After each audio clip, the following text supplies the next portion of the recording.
আসসালামু আলাইকুম ওয়া রাহমাতুল্লাহি ওয়া বারাকাতুহু। আজকে আমি আমার খামারের যে ড্রাই পিরিয়ড সম্বন্ধে আমি আলোচনা করব। ড্রাই পিরিয়ড কি? যখন একটা গাভী হিটে আসার পর ৬ মাস দুধ দেয়, তাকে দুধ দেওয়ার পর দুধকে বন্ধ করে দেওয়া হয়, তাকে ড্রাই পিরিয়ড বলে। ড্রাই পিরিয়ড কেন নিতে হয় গাভী?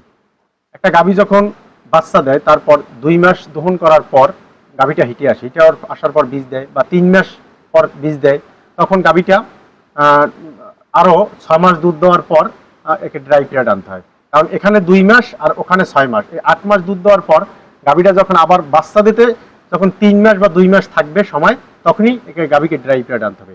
ড্রাই পিরিয়ডে না আনলে গাভীর অনেক ধরনের ক্ষতি হয়। যেমন পরবর্তী বাচ্চা দেওয়ার সময় ল্যাকটেশনে গাভীর দুধ কমে যাবে।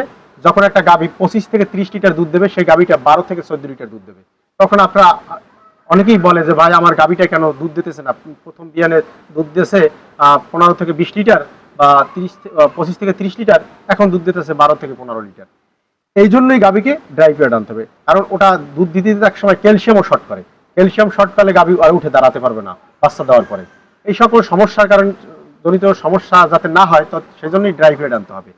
ড্রাই পিরিয়ড আরও একটা গুরুত্বপূর্ণ আছে। যখন ড্রাই পিরিয়ড না আনবেন, যে পেটের যে বাচ্চারা থাকবে সেটাও হৃষ্টপুষ্ট হবে না। যখন ওই দুধের সাথে ক্যালসিয়ামটা চলে যাবে, তখন গাভীর অনেক ধরনের সমস্যা হবে।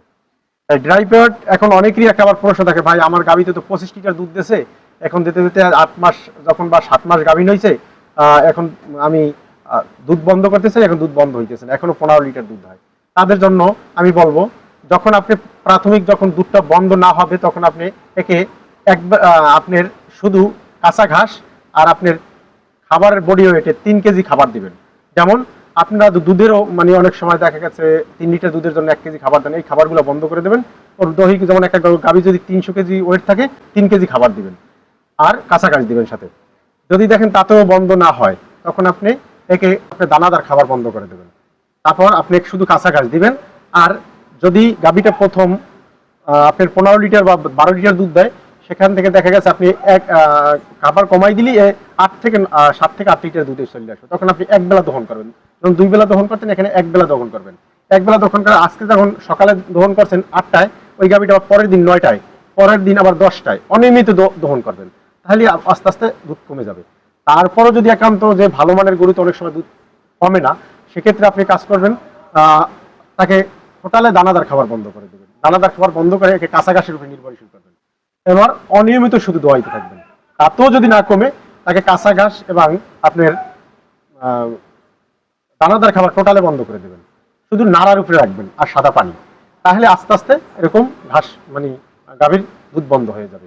অর্থাৎ দুধ যদি বন্ধ না করতে পারতেছেন, তাহলে গেলাম আপনি দেখেন একটা গরু ৮ থেকে ৯ মাস দুধ পাইতেছেন না ফুল। আর যদি আপনি দুধ বন্ধ করতে পারেন, তাহলে অবশ্যই আবার পুনরায় যেরকম প্রথম আপনার বাচ্চা দেশে এইভাবে দুধ পাইছেন, তার থেকে ৩ থেকে ৫ লিটার দুধ আরো বেশি পাবেন। আমি মূলত যখন গাভীকে ৩ মাস ড্রাই পিরিয়ডে রাখি, আবার কোনো কোনো গাভীকে ২ মাস ড্রাই পিরিয়ডে রাখি। এখন ৩ মাস যে গাভীটাকে ড্রাই পিরিয়ডে রাখি, সেটাকে গাভীটাকে ২ মাস যাওয়ার পর ১ মাস লাস্ট মাসে যখন ৮ মাস শেষ ৯ মাসে পরে, তখন আমি একে ভিন্ন রকম একটা যত্ন নিই।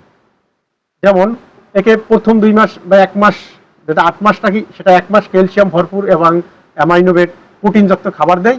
এবং লাস্ট মাসে আমি একে শুধু ডিকট মাইনাস, র্যানা ডিকট মাইনাস, বাজারে শুধু একটা কোম্পানি বাজারজাত করে, একে এটা আমি খাওয়াই। এটা বাচ্চাকে ভালো রাখে এবং বাচ্চার ভিতরে যে থলিটা পানিটা জমায়, ওইটা খুব মানে তিস্তাটা বেশি পরিমাণে হয় এবং নর্মাল ডেলিভারিতে খুব সহায়তা করে এবং ওলানের স্ট্রাকচার সুন্দর করে এবং ওলানে যে পানিটা জমে সেটাও জমে না। এখন আপনার আরও একটা সুবিধা আছে, শুধু তাই না, যে গাভীর অস্থি এবং হাড়গোড় থেকে ক্যালসিয়াম শোষণ করে, বাচ্চা শোষণ করে পুষ্টিমান হয়। সেক্ষেত্রে অবশ্যই আপনারা খেয়াল রাখবেন, লাস্ট মাসে ক্যালসিয়াম অন্যান্য যে আপনার প্রোটিনজাত খাবার একে মানে মুখে খাওয়াবেন না, শুধু কাঁচা ঘাস আর আপনার দানাদার খাবার দিয়ে। আর ডিকট মাইনাস এর গুরুত্ব অনেক গুরুত্ব। ডিকট মাইনাস শুধু আমি নিজে ফার্মে খাই, ডিকট মাইনাস আমি সরাসরি দেখাই। লাস্ট মাসে শুধু আমি এই রান্না ডিকট মাইনাস শুধু বাজারজাত করে একটা কোম্পানি, রানাটা কোম্পানির।